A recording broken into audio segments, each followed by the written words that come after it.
TRS అధినేత కేసీఆర్ కు సొంత ఎమ్మెల్యేలు వరుస షాకులు ఇస్తున్నారు. నిన్న రాజేంద్రనగర్ ఎమ్మెల్యే ప్రకాష్ గౌడ్ సీఎం రేవంత్ సమక్షంలో కాంగ్రెస్ పార్టీలో చేరారు. కాగా నేడు శేర్లింగంపల్లి ఎమ్మెల్యే అరికపూడి గాంధీ కాంగ్రెస్ పార్టీలో చేరుతున్నట్లు రాజకీయ వర్గాల్లో చర్చ జరుగుతోంది. రాష్ట్రంలో రోడ్ల పరిస్థితిపై సీఎం నారా చంద్రబాబు నాయుడు సమీక్ష చేశారు. గత ప్రభుత్వం రోడ్ల స్థితిగతులను పట్టించుకోలేదని విమర్శించారు. దీంతో వాహనదారులు ప్రజలు 5 ఏళ్ల పాటు నరకం చూశారని సీఎం అన్నారు. ఈ పరిస్థితిని మార్చే పనులు మొదలు కావాలని ముఖ్యమంత్రి అభిప్రాయపడ్డారు. దెబ్బతిన్న రోడ్లను బాగు చేసే ప్రక్రియ మొదలుపెట్టాలని ఆదేశించారు. గత ప్రభుత్వం వ్యవస్థను నిర్వీర్యం చేసిందని, రాష్ట్రంలోని పంచాయతీల్లో ఎక్కడా డబ్బులు లేవని AP deputy CM Pawan Kalyan అన్నారు.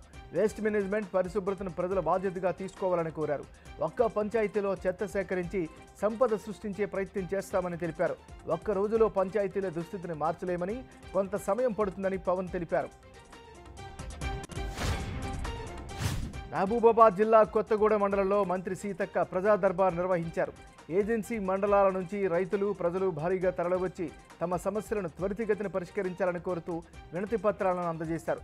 గత ప్రభుత్వంలో ప్రజల సమస్యలను పట్టించుకోకపోవడం వల్లనే ప్రభుత్వం ప్రజల సమస్యలను తీర్చడం జరుగుతుందన్నారు సీతక్క. టీడీపీ నేత అచ్చెన్నాయుడు వ్యవసాయ శాఖ మంత్రిగా బాధ్యతలు తీసుకున్నారు. తొలి రోజు తాను 6 ఫైళ్లపై సంతకం చేశారని తెలిపారు. తొలి సంతకం పొలం పిలుస్తుంది కార్యక్రమం చేశారు. వ్యవసాయాన్ని అభివృద్ధి చేయడమే టీడీపీ లక్ష్యమన్నారు అచ్చెన్న.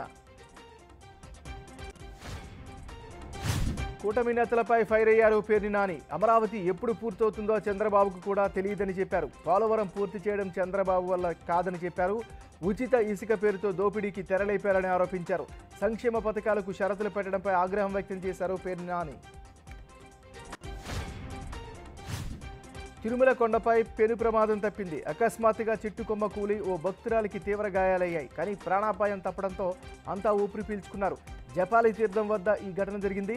భక్తులు దర్శనార్థమై వెళ్తున్న సమయంలో గుడి ముందు ఉన్న పెద్ద చెట్టు కొమ్మ విరిగి అకస్మాత్తుగా ఓ భక్తురాలిపై పడింది. దీంతో ఆమె కింద పడిపోయింది. ఈ ప్రమాదంలో ఆమె వెన్నెముకకు తీవ్ర గాయమైనట్లుగా తెలుస్తోంది. లిక్కర్ స్కామ్ కేసులో ఢిల్లీ సీఎం కేజ్రీవాల్కు ఊరట లభించింది. సీఎంకు సుప్రీంకోర్టులో మధ్యంతర బెయిల్ మంజూరైంది. ఈడీ తనను అరెస్టు చేయడాన్ని సవాల్ చేస్తూ కేజ్రీవాల్ కోర్టును ఆశ్రయించారు. ఈ కేసు విచారణ జరుగుతూ ఉండగా మధ్యంతర బెయిల్కు పిటిషన్ వేశారు. ఈ పిటిషన్ను సర్వోన్నత న్యాయస్థానం విస్తృత ధర్మాసనానికి రెఫర్ చేసింది. దీనిపై విచారణ జరిపిన కోర్టు షరతులతో కూడిన బెయిల్ మంజూరు చేసింది. నరేంద్ర మోడీ ప్రభుత్వం కీలక నిర్ణయం తీసుకుంది. జూన్ 25న రాజ్యాంగ హత్యా దినంగా ప్రకటించింది. 1975 జూన్ 25న ఆనాటి ప్రధాని ఇందిరాగాంధీ ఎమర్జెన్సీని ప్రకటించారు.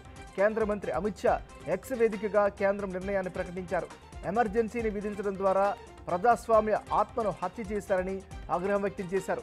ఎమర్జెన్సీ సమయంలో లక్షల మందిని జైలులో పెట్టారని అన్నారు. అమెరికా అధ్యక్షుడు జో బైడెన్ ఆసక్తికర వ్యాఖ్యలు చేశారు. తన మానసిక స్థితి బాగుందని నిరూపించుకోవడానికి అవసరమైతే వైద్య పరీక్షలకు కూడా సిద్ధమంటూ ప్రకటించారు. బైడెన్ మానసిక స్థితిపై సొంత పార్టీ నుంచే విమర్శలు వస్తున్న సమయంలో ఇలాంటి ప్రకటన రావడంతో సర్వత్రా ఉత్కంఠ నెలకొంది. తనకు మరోసారి న్యూరలాజికల్ టెస్టులు చేయించుకోవాలని వైద్యులు సూచిస్తే వారి సూచనను వ్యతిరేకించనంటూ బైడెన్ అన్నారు.